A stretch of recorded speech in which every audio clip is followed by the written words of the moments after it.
गुंजन कुमारी और अमन कुमार दोनों को हम कहेंगे कि दोनों सारी बात को हटा करके दोनों आपस में बात करें और आपस में खुल के बात करके समस्या का समाधान करें, संयम से करें। यही इसका है, विवाद का कोई अंत नहीं है। और अब जो है 35 और 45 के इस प्रौढ़ा अवस्था में जो है फिर आगे, हाँ हाँ, वह जो है करना, 10 साल का लड़का भी है, उसके भी फ्रस्ट्रेशन आएगा बच्चों में माता पिता की स्थिति को देखते हुए। इसलिए एक समाज शास्त्री के रूप में हम दोनों से अपील करते हैं कि दोनों। अभी जो हमारे साथ जो है समाज सुधारक, समाज शास्त्री शिव कुमार सिन्हा जी है, जो लोगों के बीच में रहते हैं, समाज को एक बहुत बड़ा संदेश देते हैं। और आज इनसे कुछ खास मुद्दों पर बातचीत करने वाले हैं। जिस तरीके से आप लोगों को पता होगा कि बिहार के जहां हाजीपुर में एक घटना है, जहां एक जो अमन कुमार है वो कह रहे हैं कि हम ज़मीन बेचकर जो अपनी पत्नी को पढ़ाए और पत्नी जो है पत्नी छोड़कर चली गई। वो बीपीएससी जो है अपना टीचर जो निकली थी, इस पर चर्चा करेंगे। सबसे पहले तो आप बताइए कि इस मुद्दे को लेकर क्या कहिएगा, क्या अमन कुमार को लेकर क्या कहिएगा? देखिए, यह मुद्दा जो है एक्चुअली अमन कुमार और गुंजन कुमार को जो यूट्यूब पर हम देखे हैं, डिटेल हम किसी को पता नहीं किए हैं, और वह देखने से ऐसा लगता है ये दोनों का निजी मामला है। यह जो है पारिवारिक संबंध, पति पत्नी का संबंध, यह पूरी तरह निजी मामला है। इसको ज़्यादा सार्वजनिक करने से कोई फायदा नहीं है। सोशल मीडिया तो पूरा सार्वजनिक हो गया, जहाँ पर देखेगा बस सिर्फ वही वो सार्वजनिक कर रहा है, लेकिन ये निजी जीवन से संबंधित है। और निजी जीवन का जो मामला होता है, पति पत्नी का जो मामला होता है, यह पति पत्नी ही स्वयं आपस में समाधान कर सकता है। जी बिल्कुल। यह तीसरे आदमी जो है ना, चाहे जैसे उसके मामा की बात हुई कि मामा ने नहीं डांटा, फिर जो है और लोगों की सहभागिता है, ससुराल वाले को, वही चीज़ देखने की नज़रिया है।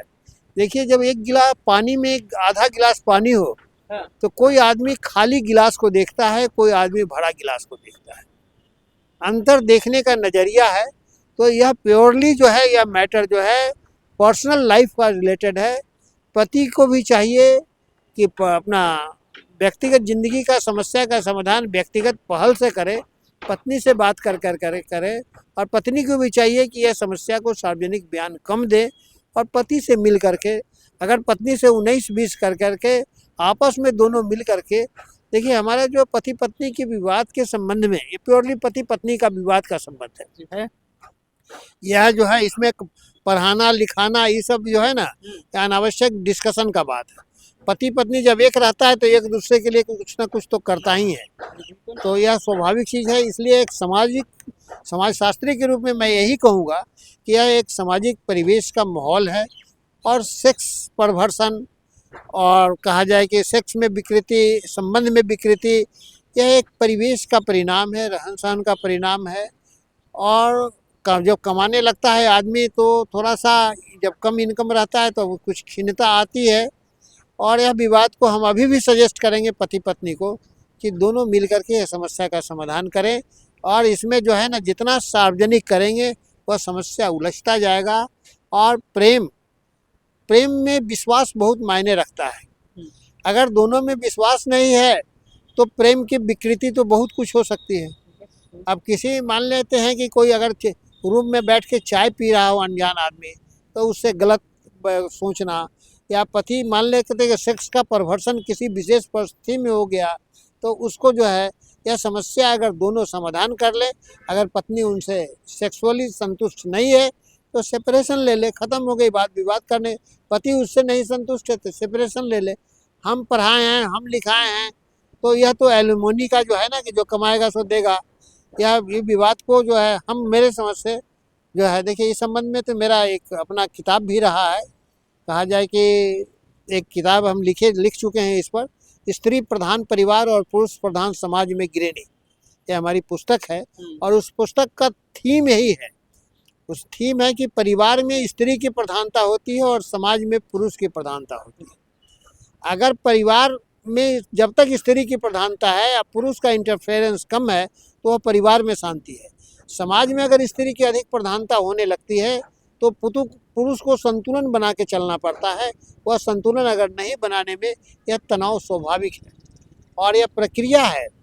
आदमी का एक उम्र के अनुसार बायोलॉजिकल बनावट है, यह बायोलॉजिकल बनावट है। जैसे मनुस्मृति में भी कहा गया है कि स्त्री जो है अपने पति के बाल्यावस्था में पिता के प्रेम बंधन में रहती है, युवा अवस्था में पति के प्रेम बंधन में रहती है और वृद्धावस्था में पुत्र के स्नेह बंधन में रहती है।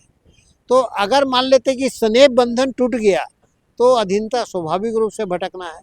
उसी तरह पुरुष का जीवन भी जो है कहा जाता है कि बाल्यावस्था में महिला के स्त्री के बिना वो असहाय है, उसका लालन पालन कौन करेगा। किशोरावस्था में भी जो है वह दिशाहीन भटकने की संभावना रहती है पुरुष को। और युवा अवस्था जो है, जो शादी की अवस्था है, पुरुष का जीवन स्त्री के बिना आनंद रहित है, कोई आनंद नहीं है। और जो है प्रौढ़ावस्था जो है बोझिल है और वृद्धावस्था संतावना शून्य।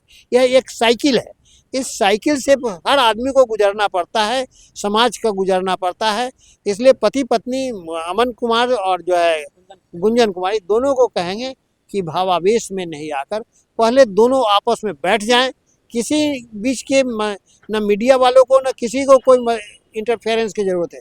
दोनों बैठ करके बात कर ले। अगर मन नहीं बनता है तो दोनों अलग रहें, अगर मन बनता है तो साथ रहें। इसमें कौन ऐसी बात है, इसमें कहीं कोई विवाद का विषय नहीं है।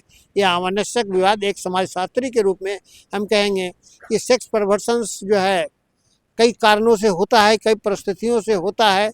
और जो है अभी जब उम्र देखने से पता लगता है कि दोनों का उम्र करीब करीब लग रहा है। देखने से लड़की का उम्र 35-36 है, लड़का का भी 45 के आसपास है। तो यह जो देखने से लग रहा है, हम डेट ऑफ बर्थ नहीं जान रहे हैं, तो यह उम्र की जो प्रारंभिक किशोरावस्था जो है वह आदमी पार करके प्रौढ़ावस्था में है। प्रौढ़ावस्था में जो है विश्वास से प्रेम फलता है और विश्वास करके एक दूसरे को समझ करके भावावेश में नहीं, तुनुक मिजाजी में नहीं। ये नहीं कि भावावेश में कोई चित्र देखे, घटना देखे तो तुनुक मिजाजी में कुछ कर दिए। तुनुक मिजाजी में नहीं, बल्कि स्थिर चित्त से दोनों हम अपील करते हैं दोनों से कि दोनों आपस में बैठे, और बैठे में अगर कहीं कोई दिक्कत हो रही है तो कोई काउंसलर ले ले। काउंसलर हम लोग तो सोशल साइंस में बहुत सारे काउंसलिंग किए हैं। हम हाजीपुर में जो है कई रहे हैं और वहाँ पर जो है डोमेस्टिक वायलेंस एक्ट के तहत जो है पिंकी थी और लोग जो थे, क्या नाम है, जो क्या है, चाइल्ड थे, महिलाओं के लिए जो पदाधिकारी रहती है डोमेस्टिक वायलेंस को रोकने के लिए, कई सारे मैटर को सुलह करवाए हुए हैं। ये दोनों आदमी को जो है हम वहाँ के डिस्ट्रिक्ट जो है महिला जो सेल है उससे भी अपील करते हैं इन दोनों को बैठा करके समस्या का समाधान करें। अच्छा, एक और सवाल है, लोग ये भी चर्चा और ये भी सोशल मीडिया पर लोग कर रहे हैं कि बेटी को पढ़ाओ लेकिन बहू को मत पढ़ाओ, ये कहाँ तक सही है? देखिए, इस संदर्भ में कहना है, हम अपने जीवन की घटना देखते हैं, हम नाम नहीं धरेंगे।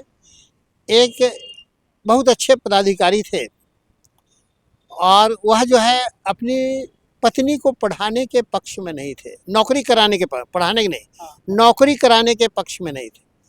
लेकिन बेटी जैसे ही ग्रेजुएशन की और एक जगह ऑफर आया तो पैरवी करके नौकरी करवाए। तो अपनी पत्नी को नौकरी नहीं करवाए और बेटी के लिए नौकरी के लिए प्रेशर करे। तो यह जो है ना, यह विश्वास की बात है। अगर पत्नी पर भरोसा है तो नौकरी में क्या दिक्कत है। बेटी पर जिस तरह भरोसा करते हैं उसी तरह पत्नी पर भरोसा कीजिए, जिस तरह आप बहू पर भरोसा कीजिए। इसमें कहीं कोई विवाद नहीं, यह बिल्कुल ये मेंटल मेकअप का चीज़ है और विश्वास का नहीं। शिक्षा के साथ समाज हमारा परिवर्तित हो रहा है और ये दोनों इस तरह के मुद्दे में बहुत संयम रखना चाहिए और संयम से समझना चाहिए और आपस में बैठ के विवाद करना चाहिए। सार्वजनिक करने से सब लोग, कभी कभी तो हमें भी देखे हैं कि माँ बाप भी जो है ना, अगर जो है भाई बहन जितने हैं ना, वो भी लोग चुटकी और मज़ा लेने लगता है, समस्या समाधान नहीं करता है। इसलिए दोनों का व्यक्तित्व होना चाहिए। गुंजन कुमारी और अमन कुमार दोनों को हम कहेंगे कि दोनों सारी बात को हटा करके दोनों आपस में बात करें और आपस में खुल के बात करके समस्या का समाधान करें, संयम से करें। यही इसका है, विवाद का कोई अंत नहीं है। और अब जो है 35 और 45 के इस प्रौढ़ावस्था में जो है फिर आगे वह जो है करना, 10 साल का लड़का भी है, उसके भी फ्रस्ट्रेशन आएगा बच्चों में माता पिता की स्थिति को देखते हुए।